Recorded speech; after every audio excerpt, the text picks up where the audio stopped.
I'm Kelly Vaughn, and welcome to Inside Indy.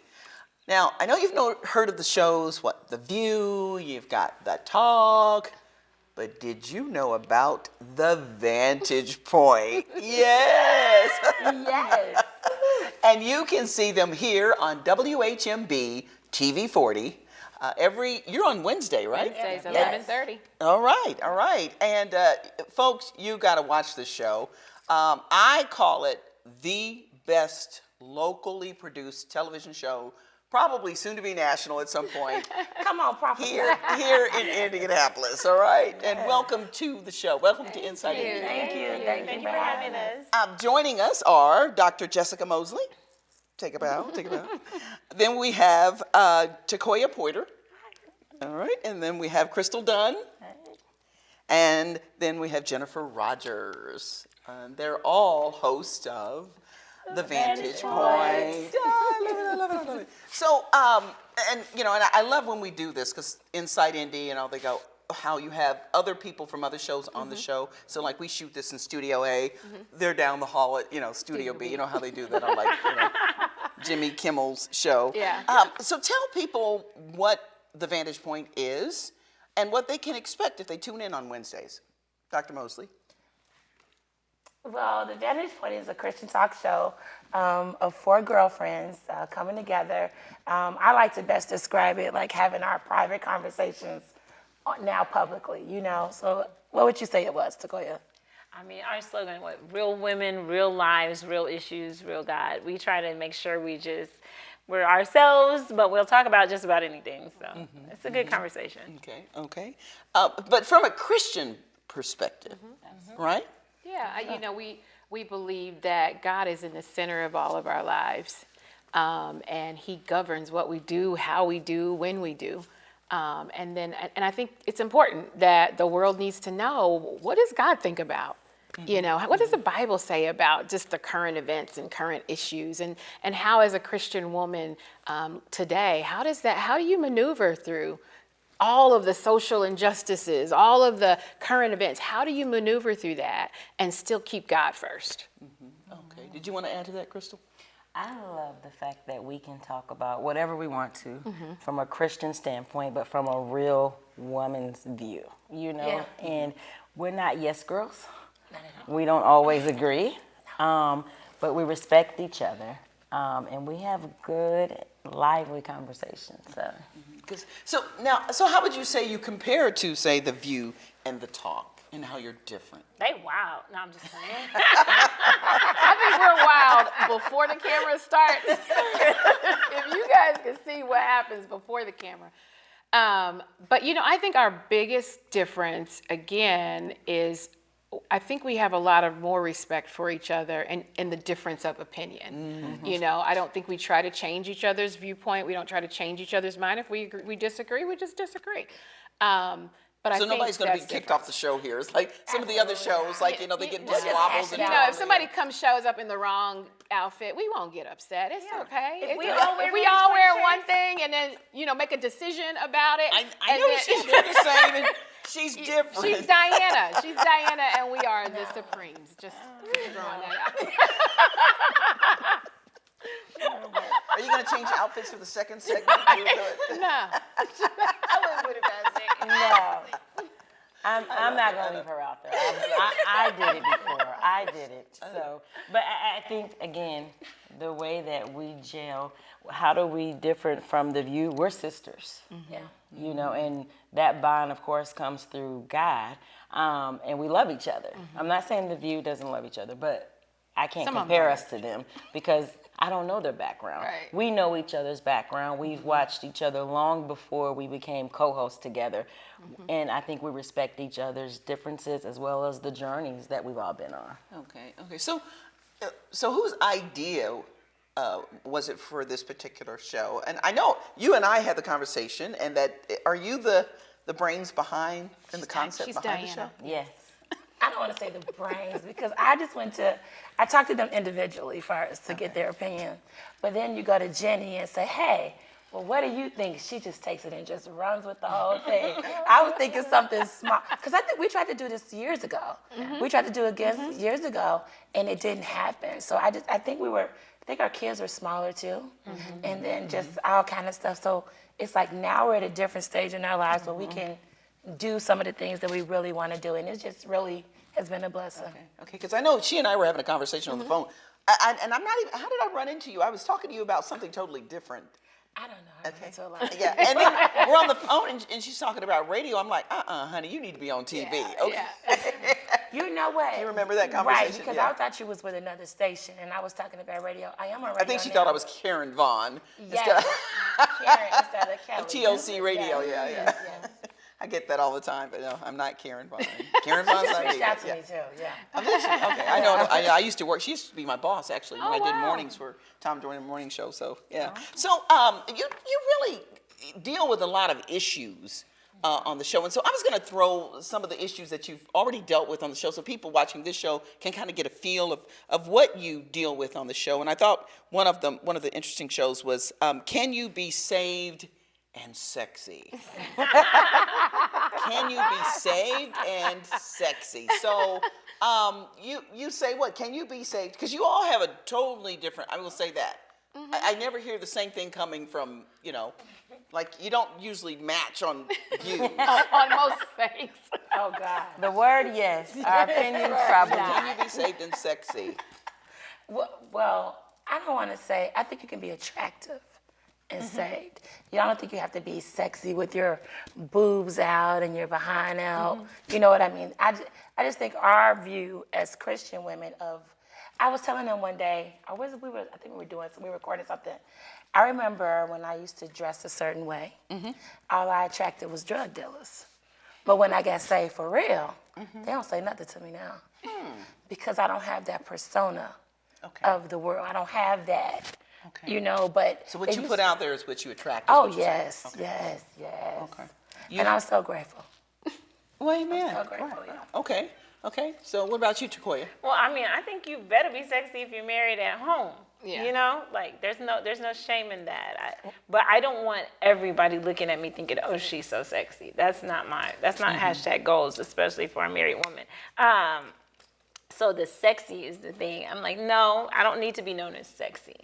I think attractive is different than sexy. But don't you think though that some people are just naturally sexy? It isn't about necessarily a look. They're just. It is. You run to a guy, it's like, oh my gosh, he's just something about his aura. She's beautiful, but Not trying to do anything. You just are. You No. just, or like you said, that behind sticking out. Sometimes the behind is just that's how you're built. Yeah.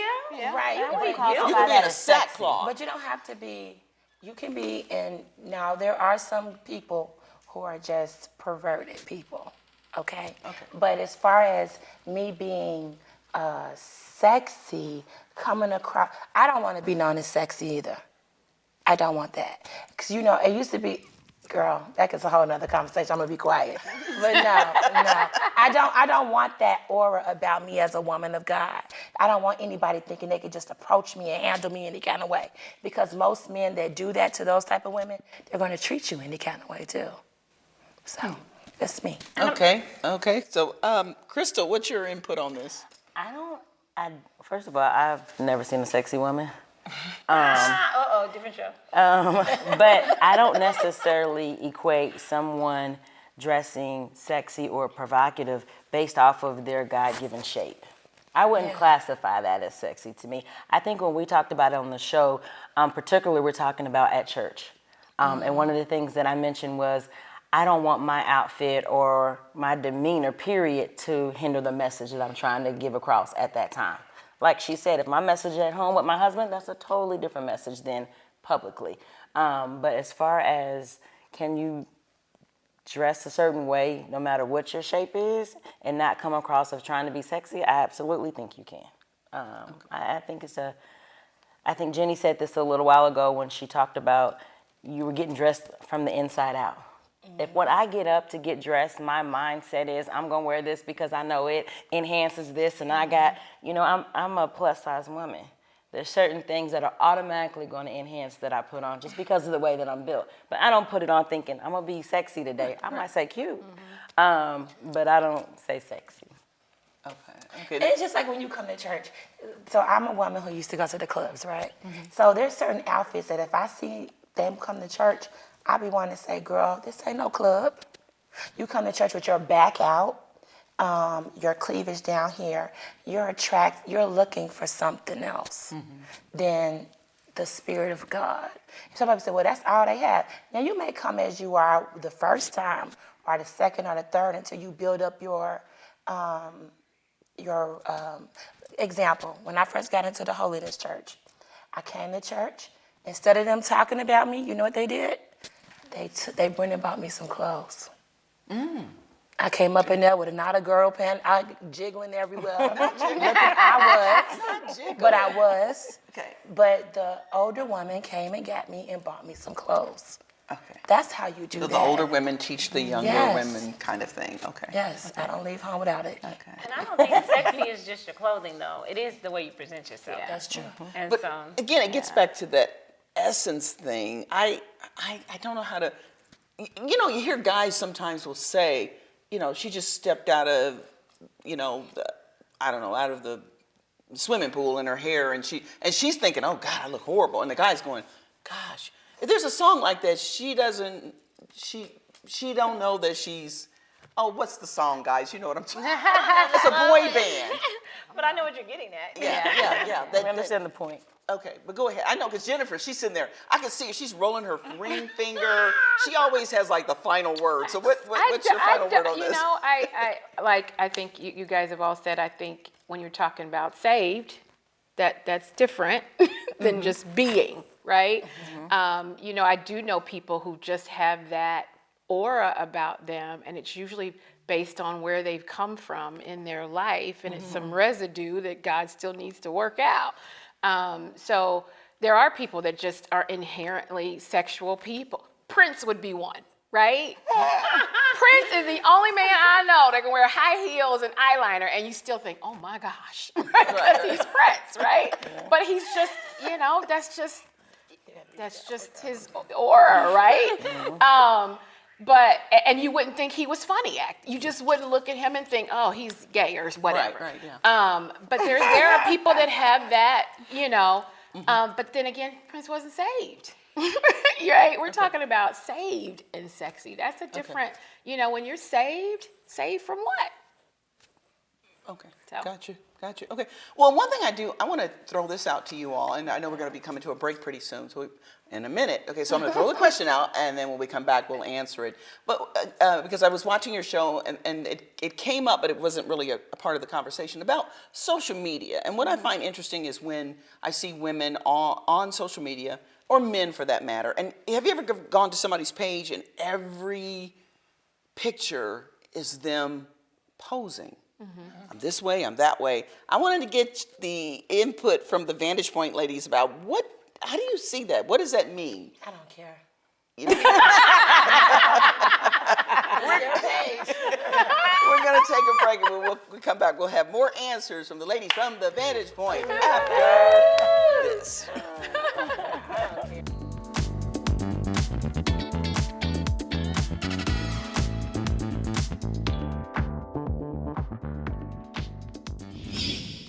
My mother was always very familiar with her neighborhood, but one day she stopped at the stop sign for much longer than usual, and she didn't know whether she should go forward or turn, and she wasn't even really sure where she was at. It was very unsettling for her. I felt so much better after my son told me, Mom, I don't want you to worry or be afraid. I'll be there for you, and we'll figure it out.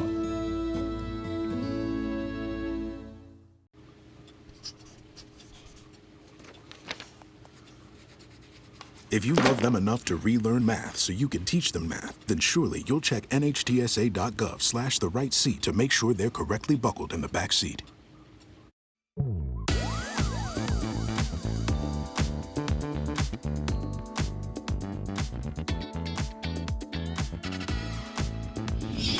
And And we're back here on Inside Indy, and we're talking to the ladies of the Vantage Point, which is a show that airs here on WHMB TV 40 on Wednesdays at 11:30 a.m. Don't miss it, okay? Tune in, because you are going to want to hear the conversations between these ladies. Always interesting. I posed the question to the group. When you see, and I'm sure you all have seen this, where somebody on social media, you go to their page, maybe they reached out to want to be a friend of yours, and you go to their page to see who they are, and there's nothing but pictures of that particular person over and over and over again. And I thought, well, these ladies always have an answer to everything. So let me pose this question to them. What is going on? What's your interpretation of that? What is going on? Because I'm wondering, I know what I think, but I was curious as what you all thought. My first thought is you don't have anything to do. Like, you really have nothing to do. I don't agree. Nothing to do. And you probably don't work. And no, I'm just kidding. you don't have anything else to do, and you probably don't have a lot of friends. Because your friends would tell you you're doing the most, right? Your friends, you probably, and you're looking for attention, and I think it's really dangerous to allow the world to build up your self-esteem, because then they can take it away. They can, as soon as they give it to you, they can tear it down. And I've seen so many young girls, get devastated by that, by that persona of social media and how they've let it build them up. And then all of a sudden, when they don't like you or whatever, they tear you down, and then they're depressed and they can't even function. So, right. I really feel for people that do stuff like that. It makes me uncomfortable, because I go, because I do go, why are you doing, why would you put yourself out there over and over again? I can see once in a blue moon. Are you talking about with clothes on or not? Clothes on, whatever. But it's usually like, I'm so beautiful. And I'm so beautiful. And most people that do that don't think that. They really don't. They want somebody to tell them they are. I need somebody to validate me. Interesting. I don't know. I don't know, because some people just like to take pictures. Yeah. I'm not a picture person at all. If you know me, and I mess them up. I'm so bad at taking pictures. No, you don't. Yes, she does. No, my whole family is Not not Not most all of them. No, she does. I smile all the time in person, but then I do awkward things. Like, you say take a picture, I'm like, I do notice that sometimes they do it. You can tell what they're looking for in the way they post it. Yes. Right. Because some of them are like, I'm like, oh, okay. You want attention. Like me. And that's not wrong. I think you're absolutely right. If I want to post me a picture, if I like my new hair or my eyelashes that I got on and I want to take a picture and I want to pose a certain way, I'm going to do it. If you don't like it, keep scrolling. Or unfriend You heard it from Dr. Mosley. There you go. It's not that deep. I think we You make can things. control your computer. You can. Yeah. Okay. Next question. You guys did a show on, do you need God and a therapist? I thought that was the most interesting topic. God. It's one of the, yes. And the reason I bring this up, because I'm going to be quiet. I've learned a lot about, I'm watching some of these crime shows, and at the very end they always say, well, they're narcissists, or they're sociopath, or they're, and so, and I guess that's really my question, when a person is someone like that, a narcissist or a sociopath, someone who has an extreme psychological bipolarism, do they need a therapist? Or do they need, your question was, do you need God or do you need a therapist? And how does God see those issues? I feel like God's been healing crazy people for a long time. He knows how to heal crazy people.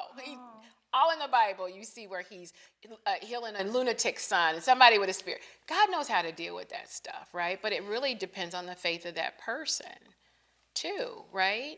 So I think the name It's of okay that to show disagree with was her, the name of that show was Do You Need God and a Therapist? Yes. So, Okay. hands down, does God need any help? Absolutely not. But are there times to where you might need or want to talk to someone else from a point of therapy? I think a lot of people get therapy and they don't identify it as that. Yeah. Because I think in our respective roles, we talk to men and women about life, and even though I wouldn't label myself as a therapist, I know we spend a good time talking about, hey, this is the plan I think you should follow, to get out of where you're at.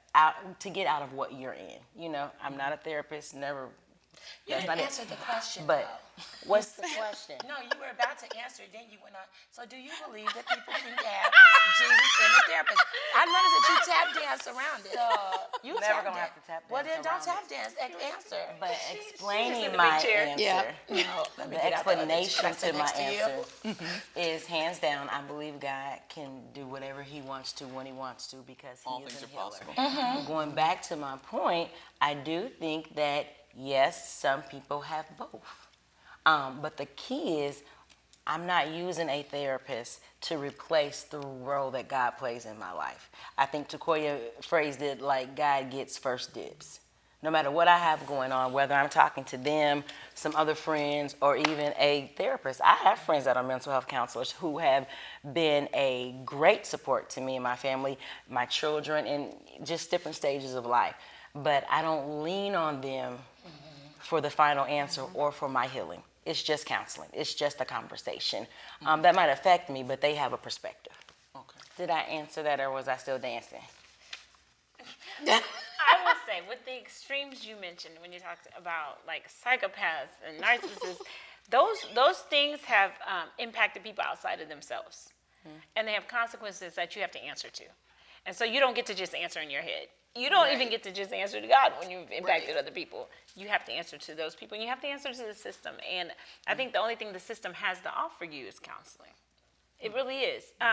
So do I think they need to go? Yeah, they need to go.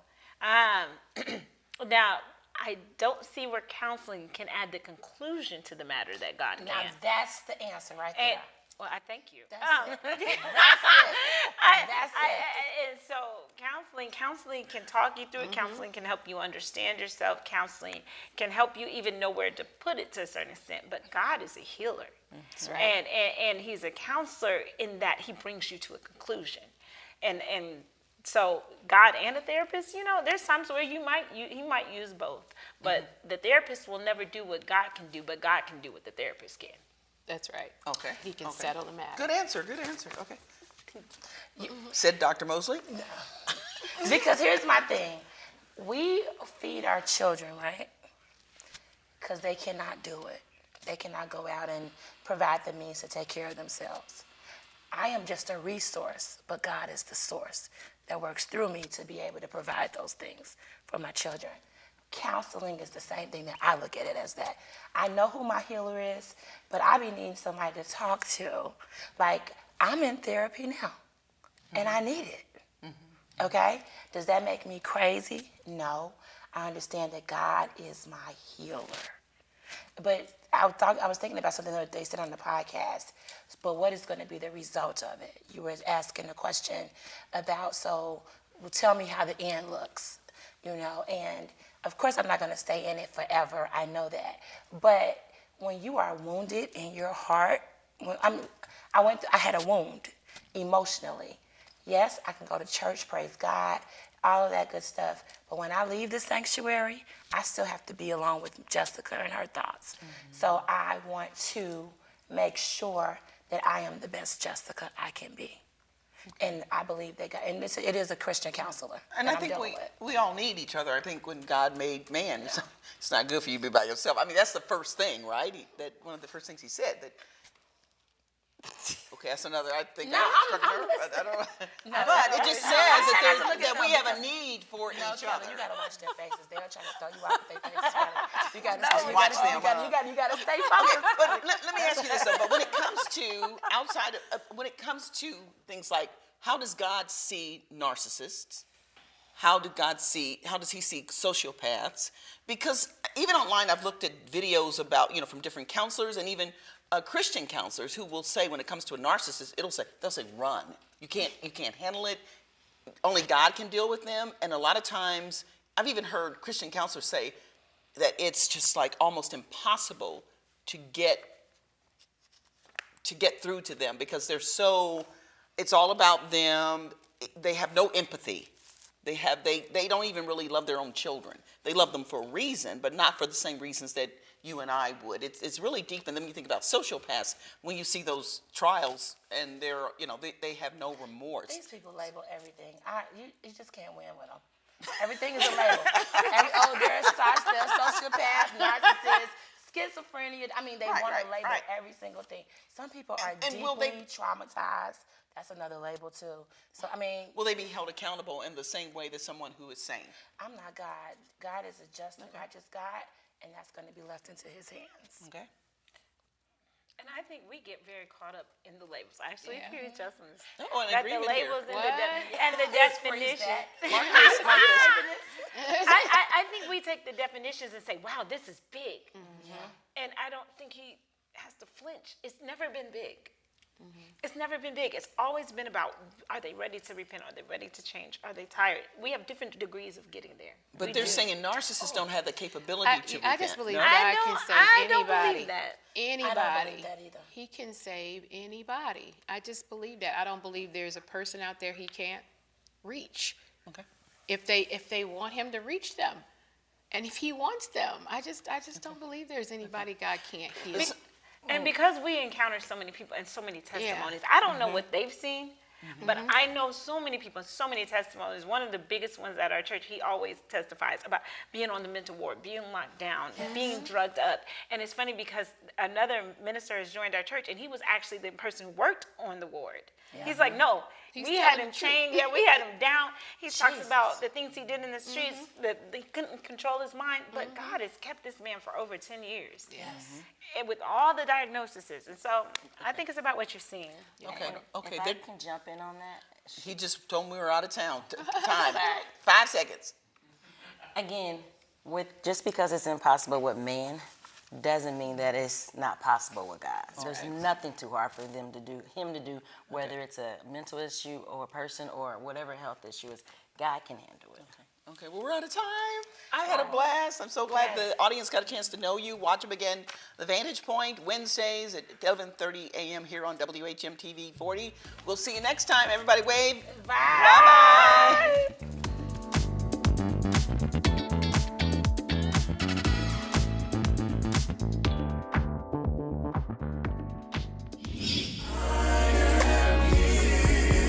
The C19 Experience Community Gospel Concert is Sunday, August the 8th at 4 p.m., featuring Men in the Fire.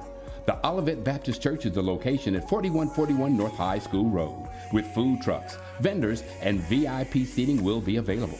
It's a free concert in Pike Township. Bring your lawn chairs and bring your family.